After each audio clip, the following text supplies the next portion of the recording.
Hi there, this is David Wilcock, and you're listening to another Divine Cosmos audio blog exclusive interview with Benjamin Fulford. Fulford has worked for Forbes magazine as the editor for the Asia Pacific region. Now, people have tried to attack his credibility on this before, but it is documented. I've checked the references myself. He was mentioned by Stephen Colbert in one show discussing the so-called Illuminati. And I will also say that Fulford has contact with an incredible number of different sources. He does seem to back up who these sources are as much as humanly possible.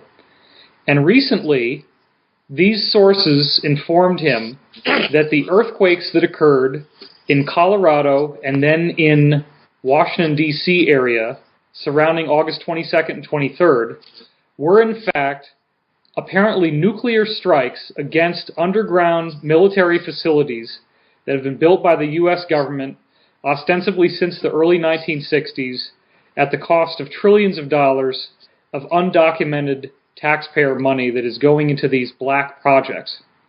Now, the reason why I contacted Benjamin Fulford is that I had read this on his blog, and then I started to contact my own sources, which have been built up over being a public figure on the internet since 1999, and gaining the trust of many people in various classified programs.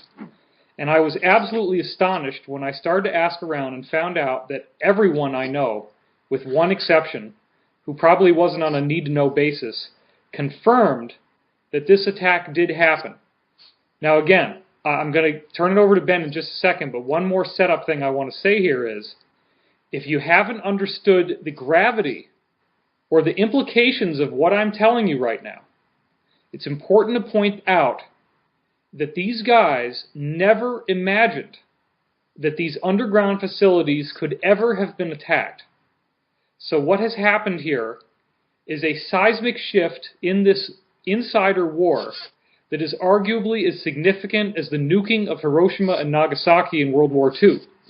And in fact, it may very well be the workings of the universe in terms of karma that the people responsible for those attacks have now had it happen to them.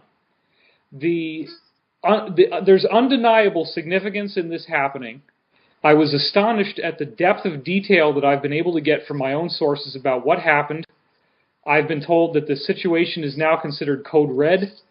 However, it's also being withheld from most of the people in these programs. It's on a need-to-know basis, and even the sources I'm in contact with, all except for one, did not even have the need-to-know basis high enough to know why this had happened, or who was responsible for it.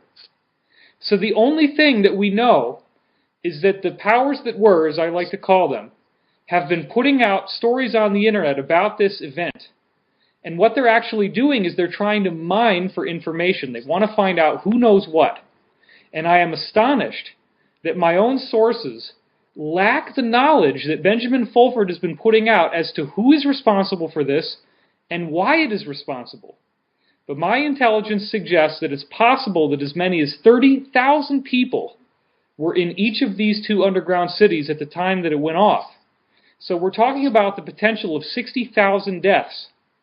And we're also talking about the potential that anyone else working for these programs who is in one of these facilities, which could either be underground or possibly off-world, such as in a space station or on the moon or elsewhere, they are now totally alone and unguarded. They are not going to be protected. They are not safe. And their superiors are not informing them of the risk that they now are in by being in those locations. I want to set the record straight. I want to get the man to talk to you, the public, and hear firsthand what the hell is going on, who did this, why did they do this, and what are the implications. So Ben, that's my intro. Let's hear from you now. I'm very interested in this. Look, there's been a very esoteric battle over control of the dollar printing machine.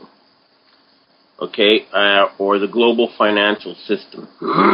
What happened was that at the end of World War II, or during the Bretton Woods Accords of 1944, Britain, France, and the U.S. were given the right to control the world's currency. And they were supposed to have a Marshall Plan to develop Africa and Asia as well as Europe. But when they reneged on their promise, the group and instead started a fake Cold War with the Soviet Union, which was designed to support the military industries.